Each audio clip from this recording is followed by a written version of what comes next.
in the round of 32. Brand new heat getting started. Ethan Ewing looking to go back-to-back this year with his Bell's trophies, taking on Matthew McGillivray from South Africa and a wild card named George Pittar. A couple different ways to earn your wild card in this event. They have the local trials and then the Rip Curl trials as well. And George coming on top of that one. We will get things started. Throwing a slice on the open face and pushing down the line is McGillivray. Looking for a big section to throw the tail to the sky. Had connection with his board for a moment through the turbulence, but ends up incomplete. The hardcore Victorians, couple out there in board shorts as well as we look at Maddie start again, Flick. Yeah, a bit of a smaller wave here, but opens up that account. You can just see he had that second turn there was a bit funky. Lines up this end section, goes for a lofty air there. Just see he sort of reappeared, but yeah. Well done for Jack. You can tell he's still recovering. He was a bit under the weather last few days as we see a nice snap to little rooftop climb. George Pittar trying to light up that first section on his opening wave here as a wild card at Bell's. As we look at Ethan Ewing preparing for his opener as he's looking to defend his bell. Big whip there right into his second turn. Great flow once again. Driving into a third maneuver, belts it off the lip, and the man from Stratty's on a roll already. Recovers that wrap as he completely disappeared in the whitewater. And he'll just keep that tempo and flow way down to the inside. You have the advantage of the Red Bull skis picking you up, so you might as well dry dock these waves.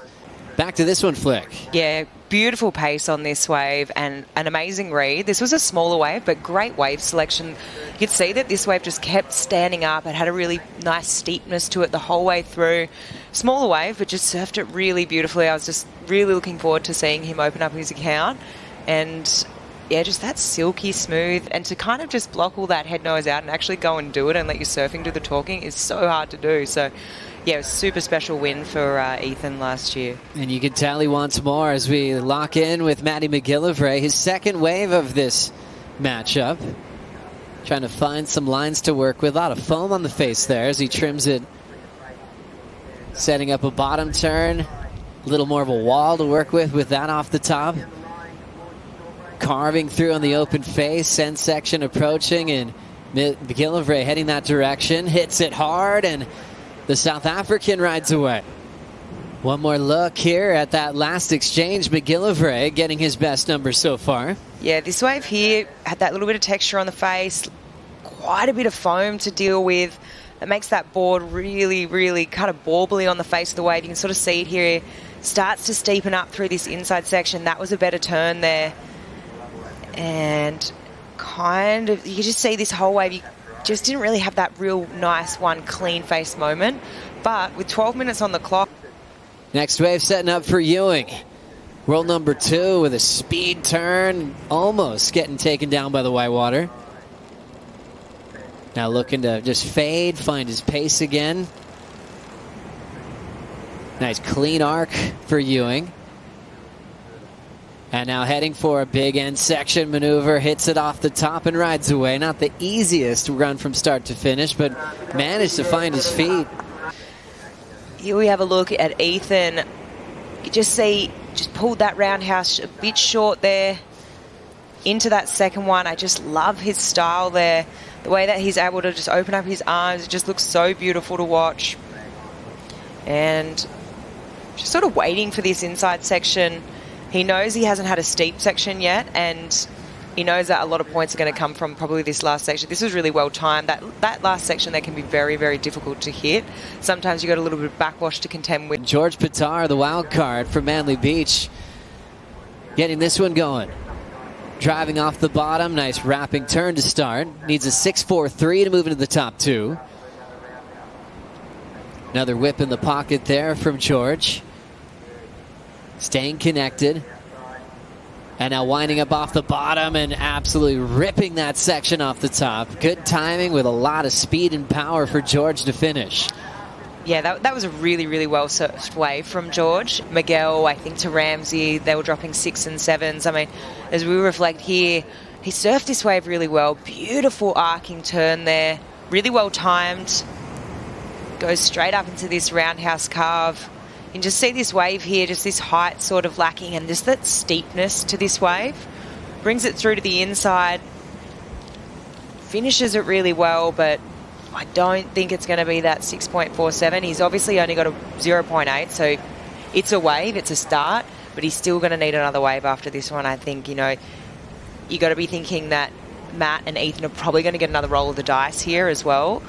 And, yeah, another set coming through. Might move up into that second place, but... The ones the world's best want to take apart, going 100 miles an hour and laying that rail over. It will be Ethan Ewing scrapping into this one. Just a brief moment for Eth to go up and out. Didn't like the rest of it. Matthew still holding priority with 3:55 to go. Just putting together a heat out here can be really tricky, especially with a wave like Bell's where you get really long lulls, trying to make a decision on, as those corduroy lines wrap into the bay, what one do you want to choose? What one's going to stand up in the bowl? As we see Maddie picking this one. Sat with priority for a bit. Needs a 5-0-1 for the win. Nice, cool connection with that hack off the lip. Now he'll flow into the open face again and just do some busy work, hoping that he gets an inside track. Only needing that mid-range number. Turn out the back was enough. George Pittar now whipping it back into the pocket. Had a 4.53 on his previous. So that wave for Matty was important because George was only chasing a 2.71 before McGillivray took off. Now rushing this inside section. The 21-year-old will slide out and just miss that final section. With a minute to go, Ewing will use his priority to try to keep his lead. Nice whip on that DHD Juliet model. Nice snap off the lip again. Now a big vertical to set up the fade in transition. Solid approach there from world number 2, and last year's Bell's champ will fall in the finish. It looks like Ethan Ewing is able to hang on to that win. McGillivray hanging on to second, and George Pittar will be sent to the elimination round, which is scheduled for later on today.